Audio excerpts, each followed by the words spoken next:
పూర్వం ఒకసారి నారద మహర్షి కైలాసంలో ఉన్న పరమశివుడి దగ్గరికి వెళ్ళి కలియుగంలో మనుషులు కలి ప్రభావం వల్ల చాలా ఇబ్బందులు పడతారు. కాబట్టి వాళ్ళని రక్షించడం కోసం ఏదైనా దారి ఉందా అని అడుగుతారు. దానికి శివుడు కలియుగంలో బ్రహ్మ, విష్ణు, మహేశ్వరులు ముగ్గురు ఒకే కొండ మీద కొలువై ఉంటారు. ఆ క్షేత్రానికి వచ్చి పూజించిన అందరికీ కోరిన కోరికలన్నీ తీర్చి వాళ్ళను కలి నుంచి రక్షిస్తాము అని చెప్తారు. అది జరిగిన కొంతకాలానికి విష్ణు భక్తులైన మేరు పర్వతరాజు, ఇంకా అతని భార్య మేనకకి చిరకాలం నిలిచిపోయేలాంటి కొడుకులు కావాలని విష్ణుమూర్తికి ప్రార్థిస్తారు. దాంతో విష్ణుమూర్తి ప్రత్యక్షమై వాళ్ళకి ఇద్దరు కొడుకుల్ని ప్రసాదిస్తారు. వాళ్ళే భద్రుడు మరియు రత్నాకరుడు. అయితే వీళ్ళిద్దరూ వాళ్ళ తల్లిదండ్రుల్లానే విష్ణు భక్తుల్లాగా పెరుగుతారు. ఒకరోజు భద్రుడు విష్ణుమూర్తికి ఘోరమైన తపస్సు చేయటం మొదలు పెడతారు. ఆ తపస్సుతో ప్రసన్నం చెందిన విష్ణుమూర్తి భద్రుడి ముందు ప్రత్యక్షమై ఏం వరం కావాలో కోరుకో అంటారు. అప్పుడు భద్రుడు, నేను చిరకాలం నిలిచిపోయి మీరెప్పుడూ నాతోనే ఉండి పూజలు అందుకోవాలి అనే వరాన్ని కోరుకుంటాడు. అప్పుడు విష్ణుమూర్తి, నీవు భద్రగిరి అనే ఒక పర్వతం కింద మారిపోతావు.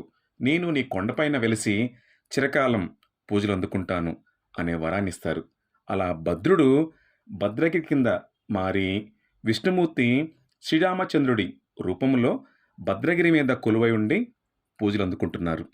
తన అన్నయ్యను చూసిన రత్నాకరుడు కూడా విష్ణుమూర్తి కోసం తపస్సు చేయటం మొదలు పెడతాడు.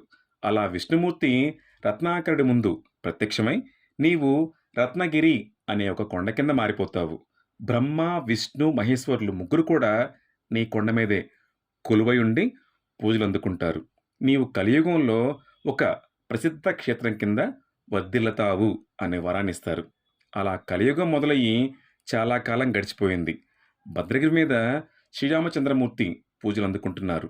కానీ రత్నగిరి ఎక్కడుందో ఎవరికీ తెలియదు. అలా 19వ శతాబ్దంలో పిఠాపురం దగ్గర కొమరగిరి అనే ఒక ఊరిలో గ్రామదేవత కింద నేరేళ్ళమ్మ అమ్మవారు ఉండేవారు. ఒకరోజు గ్రామస్తులందరి ముందు నేరేళ్ళమ్మ అమ్మవారు విగ్రహ రూపంలో మాట్లాడుతూ, ఇంకా ఇక్కడ నేను ఉండను, రత్నగిరి అనే కొండ దగ్గరకు వెళ్ళిపోతున్నాను అని చెప్పి ఆ విగ్రహం నుంచి గజ్జెల శబ్దం చేస్తూ అమ్మవారు అక్కడి నుంచి వెళ్ళిపోతారు. అలా చాలా కాలం గడిచిపోయింది. అది 1891 సంవత్సరం. గోదావరి జిల్లాలో గొర్స ఇంకా కిర్లంపూడి ప్రదేశాలను రాజా ఇనుగంటి రామనారాయణ అనే జమీందారు పరిపాలించేవారు.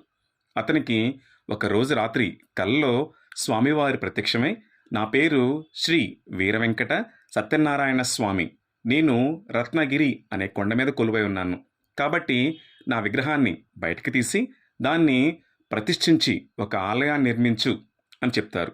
మరుసటి రోజే అతను ఈ విచిత్రమైన కళ గురించి ఈరంకి ప్రకాశరావు అనే ఒక పండితుడిని అడుగుదామని బయలుదేరతారు. కానీ అతను బయలుదేరే లోపే ఈరంకి ప్రకాశరావు అతని ఆస్థానానికి వచ్చేస్తారు. దాంతో ఆశ్చర్యపోయిన జమీందారు అతనికి ఒక విచిత్రమైన కళ వచ్చిందని చెప్తారు. అప్పుడు ఈరంకి ప్రకాశరావు కూడా, నాకు ఒక విచిత్రమైన కళ వచ్చింది అని చెప్పి వాళ్ళిద్దరికీ వచ్చిన కళ గురించి మాట్లాడి చూస్తే ఆశ్చర్యంగా ఇద్దరికీ ఒకే రోజు రాత్రి ఒకే కళ వచ్చింది. దాంతో ఎలాగైనా సరే ఆ సత్యనారాయణ స్వామి విగ్రహాన్ని వెతకాలి అని నిర్ణయించుకుని కలలో వచ్చినట్లుగా ఆ రత్నగిరి అనే కొండ ఎక్కడుందో తెలుసుకోవటం మొదలు పెడతారు. కానీ రత్నగిరి అనే కొండ ఎక్కడుందో ఎవరికీ తెలియదు.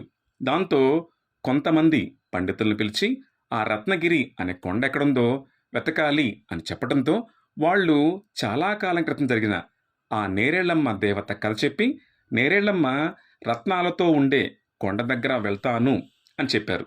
అదే రత్నగిరి అయి ఉంటుంది. కాబట్టి నేరేళ్ళమ్మను వెతుక్కుంటూ వెళితే మనకు రత్నగిరి దొరుకుతుంది అని చెప్తారు. అలా నేరేళ్ళమ్మ అమ్మవారిని వెతుక్కుంటూ వెళ్ళిన వీళ్ళకి పంబా నది తీరం దగ్గర ఒక కొండ కింద నేరేళ్ళమ్మ అమ్మవారి విగ్రహం కనిపిస్తుంది. దాంతో ఆ కొండే రత్నగిరి అయి ఉంటుందనుకుని ఆ కొండ మీద శ్రీ సత్యనారాయణ స్వామి విగ్రహాన్ని వెతకడానికి మొదలు పెడతారు. దాదాపు ఒక రోజంతా వెతుకుతారు. కానీ ఎంతకీ ఆ విగ్రహం కనిపించదు. అలా అలసిపోయి కూర్చున్న వీళ్ళ దగ్గరికి నేరేళ్ళమ్మ అమ్మవారు ఒక వృద్ధురాల రూపంలో వచ్చి ఒక ప్రదేశం చెప్పి, అక్కడున్న అంకుడు చెట్టు కింద పుట్టలో వెతకండి అని చెప్తారు. వెంటనే వీళ్ళు ఆ ప్రదేశానికి వెళ్ళి చెప్పినట్లుగా ఆ చెట్టు కింద పుట్టలో చూస్తే వీళ్ళకి కలలో వచ్చిన విగ్రహమే అక్కడ కనిపిస్తుంది. దాన్ని ప్రతిష్ఠిద్దాం అనుకునే లోపే వారణాసి నుంచి ఒక సిద్ధుడు వచ్చి నాకు ధ్యానంలో స్వామివారు ఇచ్చిన సూచనల మేరకు ఒక యంత్రాన్ని తయారు చేశాను. ఈ యంత్రాన్ని స్వామివారు మీకే ఇమ్మన్నారు అని చెప్పి ఇచ్చి మరీ వెళ్ళిపోతారు. దాంతో ఆ యంత్రంతో పాటే అక్కడ ఈ విగ్రహాన్ని ప్రతిష్ఠించారు. ఆ క్షేత్రానికి వెళ్ళి పూజించిన వారు అడిగిన అన్ని కోరికలు తీరుతాయి కాబట్టే ఆ క్షేత్రం పేరు అన్నవరంగా ప్రసిద్ధి చెందింది. అన్నవరం లాంటి క్షేత్రం ఈ ప్రపంచంలో ఇంకొకటి లేనే లేదు. ఎందుకంటే ఆ గర్భగుడిలో ఉన్న పీఠం మీద మధ్యలో విష్ణుమూర్తి స్వరూపమైన శ్రీ వీరవెంకట సత్యనారాయణ స్వామి వారున్నారు. ఆ స్వామికి కుడివైపున ఈశ్వరుడు, ఎడంవైపున అనంతలక్ష్మి అమ్మవారున్నారు. అలా ఒకే పీఠం మీద శివుడు, విష్ణుమూర్తి ఇంకా అమ్మవారు ముగ్గురు ఒకేసారి పూజలు అందుకుంటున్నారు. తులసాకులు ఇంకా మారేడు పత్రితో పూజించే ఏకైక గుడి ఈ అన్నవరం క్షేత్రం మాత్రమే. ఓం నమో సత్యదేవాయ.